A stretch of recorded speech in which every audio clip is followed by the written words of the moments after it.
Doctor صاحب، کون سے پیرنٹنگ اسٹائل کے بچے زیادہ کامیاب ہوتے ہیں اور کون سے پیرنٹنگ اسٹائل میں بچے بھاگتے ہیں گھر سے؟ میرے خیال میں پیرنٹنگ اسٹائل کو اگر ہمیں سمجھنے کی کوشش کرنی چاہیے یا اگر ہم اس کو سمجھیں تو بچوں کے اندر ایک ایسی مہارت ڈالیں تاکہ وہ ذمہ داری لے سکے اپنی لائف کی پروٹیکشن کی. وہ پیرنٹنگ اسٹائل جو ہوتی ہے وہ سب سے اچھی اسٹائل ہوتی ہے، اور اس پیرنٹنگ اسٹائل کو ہم لائف اسکل بیسڈ ایجوکیشن کہتے ہیں. اس کے ساتھ ساتھ یہ جو لائف اسکل بیسڈ ایجوکیشن یہ شراکتی بنیاد کے اوپر کہ جہاں پہ کہ بچے کو ایک ایسا ماحول دیا جائے تاکہ وہ اپنی سوچ اور اپنی کریٹیکل تھنکنگ اسکلز کو اجاگر کر، اور اس کے لیے جو اہم چیز ہے وہ ہے ایج اپروپریٹ انفارمیشن، کہ کون سی ایج میں کون سی معلومات مجھے بچے کو دینی ہے. مثال کے طور پر اگر میں ایک جنرل لیتا ہوں تو بچہ جب پیدا ہوتا ہے تو ماں کا دودھ پیتا ہے، پھر وہ بڑا ہوتا ہے، تھوڑا تو ویننگ ہوتی ہے، پھر وہ انڈیپینڈنسی کی طرف جاتا ہے اور وہ کھانا خود کھاتا ہے. وہ کھانا کیسا کھائے گا؟ وہ صاف کھانا کھانے کی کوشش کرے گا. تو اس طریقے سے اگر میں نے اس کو دوسری معلومات دی جیسے کہ اس کی باڈی کی پروٹیکشن کے بارے میں کہ یہ باڈی کا حصہ آپ کو کور رکھنا ہے اور اس کو کسی کو اجازت نہیں ہوگی دیکھنے کی یا ہاتھ لگانے کی، تو وہ اپنی باڈی کو ریسپیکٹ کرنا شروع کر دے گا. اس قسم کی کمیونیکیشن جو ہے وہ 2 سے 3 سال سے شروع ہو جاتی ہے. تو 3 سال میں کیا معلومات دینی ہے اور کیا مہارت، 5 سال کی عمر میں کیا مہارت، 7 سال کی عمر میں کیا مہارت، اور اس طریقے سے جب وہ بلوغت میں جاتے ہیں تو کیا مہارت. اور ہر ایک سٹیج کے اوپر مختلف خطرات ہیں. تشدد کے خطرات ہیں، ان کے کانفیڈنس کے خطرات ہیں، ان کے پیوبرٹل چینجز کے خطرات ہیں، پیئر پریشر کے خطرات ہیں.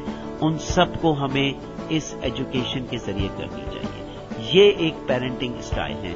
اور اس کے اگینسٹ والا اسٹائل جہاں پہ کہ میں پریچ کرتا ہوں، جہاں کہ میں ڈکٹیٹ کرتا ہوں، جہاں پہ کہ میں پاور کا استعمال کرتا ہوں، تو اس کا سیلف اسٹیم اور کانفیڈنس، فیصلہ کرنے کی صلاحیت وہ اس کی ختم. اور یقیناً پھر اس کا اثر یہ ہوتا ہے کہ بچے جو ہیں وہ گھر سے بھاگتے ہیں اور اسٹریٹ چائلڈ بن جاتے ہیں.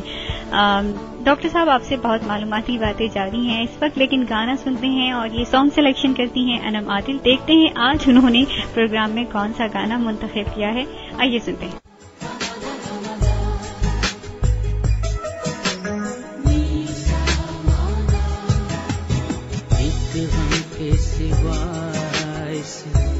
دنیا میں اب اور ہمارا کوئی نہیں، اب دل کے سہارے یہ کیا کیا، اب دل کا سہارا کوئی نہیں، ایک ہم کے سوا اس دنیا میں.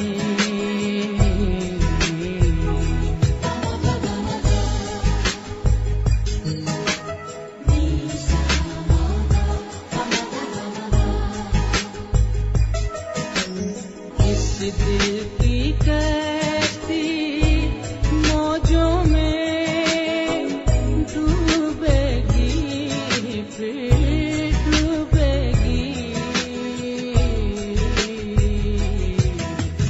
دریا ہے کنارہ کوئی نہیں،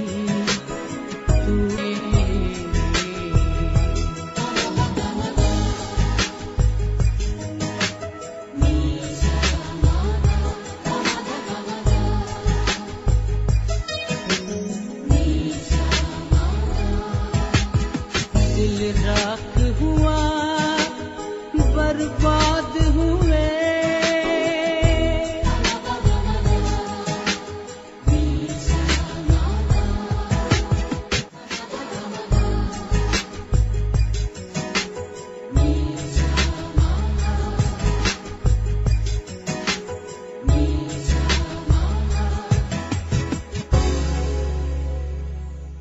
جی جناب، گانا آپ نے سنا.